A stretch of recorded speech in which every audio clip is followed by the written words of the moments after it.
Buonasera amici sportivi, primo derby stagionale qui alla Stella Azzurra. Per la seconda di campionato si affrontano Lazio Calcio a 8 e Roma Calcio a 8 GSA.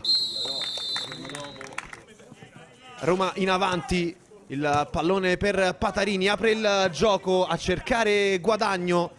Attenzione, Guadagno vince il contrasto, pallone dentro per Patarini, il vantaggio giallo-rosso con il numero 9 Fabio Patarini che porta in vantaggio la Roma GSA. Sanetti perde un brutto pallone, lo recupera Guadagno, attenzione, splendido l'assist per Patarini, il controllo, raddoppia la Roma, ancora lui, ancora Fabio Patarini, una doppietta memorabile per il numero 9. Pallone tra i piedi dei biancocelesti, superata la linea mediana del campo, Rizzo va alla conclusione, para Gabriele. Attenzione a Quinquinio, sbaglia un brutto pallone, lo recupera Rizzo, pensa al cross, la palla dentro, poi Quinquinio che chiusura. Attenzione a Crisafulli, ragiona, poi il pallone servito a Striani, salta un avversario, poi un secondo, Striani va alla conclusione, para.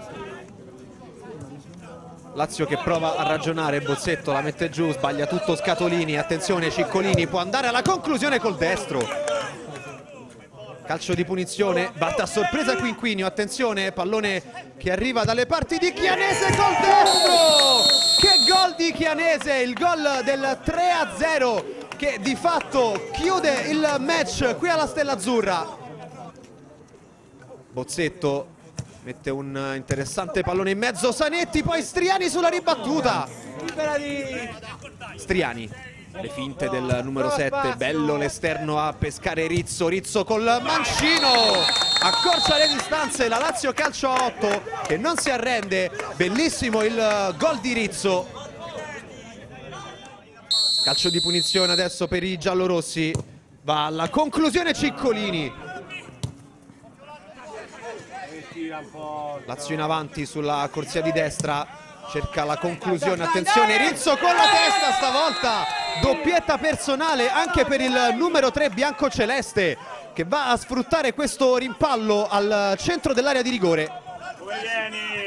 Pallone ancora tra i piedi dei biancocelesti, Di Pasquale può andare al cross, sbaglia tutto però Di Pasquale ed arriva il triplice fischio qui alla Stella Azzurra. La Roma Calcio a 8 GSA si aggiudica il primo derby stagionale battendo la Lazio Calcio a 8 per 3-2.